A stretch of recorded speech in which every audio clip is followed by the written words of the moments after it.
Thumbnail দেখেই নিশ্চয়ই বুঝতে পেরে গেছেন আজ আমি বেকড রসগোল্লা বানাতে চলেছি। অনেক বড় বড় রেস্টুরেন্ট থেকে আমরা এটা অনেক দামে কিনে খাই, সব রেস্টুরেন্টে পাওয়াও যায় না। কিন্তু ঘরে যদি এটা কম খরচে এবং খুব সহজে বানানো যায় তাহলে তো দারুণ হয়, তাই না?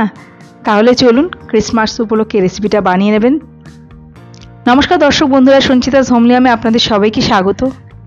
রেসিপিটা তাহলে দেখে নেওয়া যাক। এর জন্য আমি নিয়ে নিয়েছি মাঝারি সাইজের কয়েকটা রসগোল্লা। আপনারা ছোট সাইজের নিতে পারেন, কারণ ছোট সাইজের রসগোল্লাতে দেখতে বেশি ভালো লাগে বেক হওয়ার পর, তবে খেতে তো সব রসগোল্লাই ভালো লাগবে।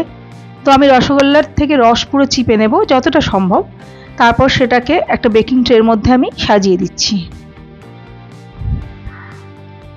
এভাবে রস চিপে চিপে বেকিং ট্রেটার মধ্যে আমি সাজিয়ে দিচ্ছি।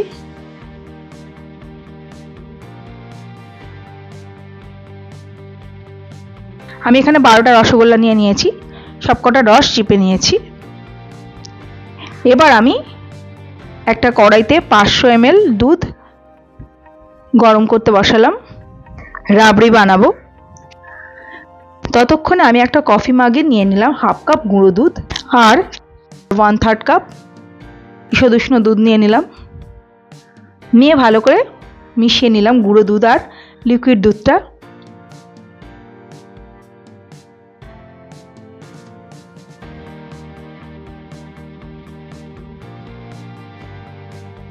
তারপর এটা আমি এক সাইডে রেখে দিচ্ছি। দুধটা জাস্ট ফুটতে শুরু করেছে, এতে দিয়ে দিলাম 1 চিমটি কেশর। এটা অপশনাল, নাও দিতে পারেন।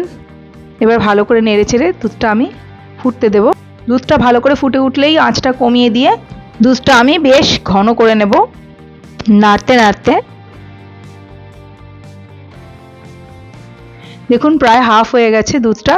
এই সময় আমি দিয়ে দিচ্ছি 75 গ্রাম কনডেন্সড মিল্ক, আপনারা এর জায়গায় চিনিও দিতে পারেন। দিয়ে আমি ভালো করে নেড়ে চেড়ে মিশিয়ে নেব। আঁচটা কিন্তু লোয়েই থাকবে, নইলে তলায় লেগে যেতে পারে। ভালো করে নেড়ে চেড়ে মিশিয়ে নিয়ে লো ফ্লেমে আমি আরও একটু সময় জাল দিয়ে নিয়ে তারপর এতে আমি দিয়ে দিচ্ছি গুলে রাখা গুঁড়ো দুধ।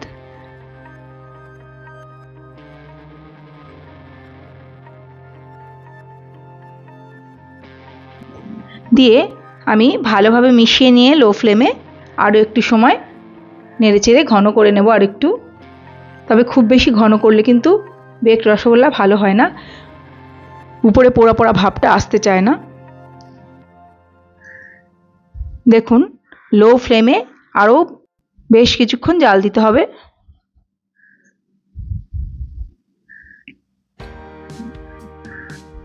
দুধটা ঘন করতে 20-25 মিনিট তো লেগেই যায়। দেখুন এরকম পর্যায়ে আমি এতে দিয়ে দিচ্ছি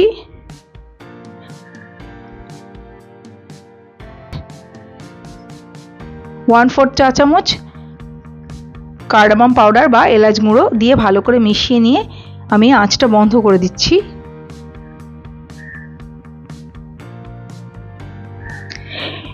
ঠিক এরকম ঘনই রাখবেন।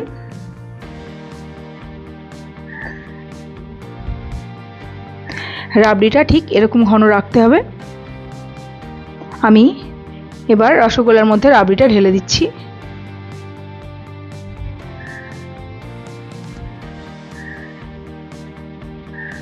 রসগোল্লার ওপরে অল্প অল্প দেবেন, আর যে পাত্রে বেক করবেন তার হাফের বেশি ভরবেন না, নইলে বেক হওয়ার সময় বাটির বাইরে বেরিয়ে আসবে রাবড়িটা, বাটি থেকে উতলে উঠবে রাবড়িটা। এবার আমি প্রিহিটেড ওভেনে 200 ডিগ্রি সেন্টিগ্রেডে 18 মিনিট মতো বেক করে নিয়েছি। তৈরি হয়ে গেছে আমাদের বেকড রসগোল্লা। দেখুন কত সুন্দর হয়েছে। আশা করি ভালো লেগেছে। ভালো লাগলে প্লিজ লাইক কমেন্ট আর শেয়ার করে দেবেন। আর নতুন বন্ধুরা আমার চ্যানেলটি সাবস্ক্রাইব করে পাশে থাকা বেল আইকনটা প্রেস করে অল করে দেবেন। দেখুন কত সুন্দর হয়েছে বেকড রসগোল্লা, কত জুসি হয়েছে। অনেক ধন্যবাদ পুরো ভিডিওটা দেখার জন্য। ভালো থাকবেন। নমস্কার।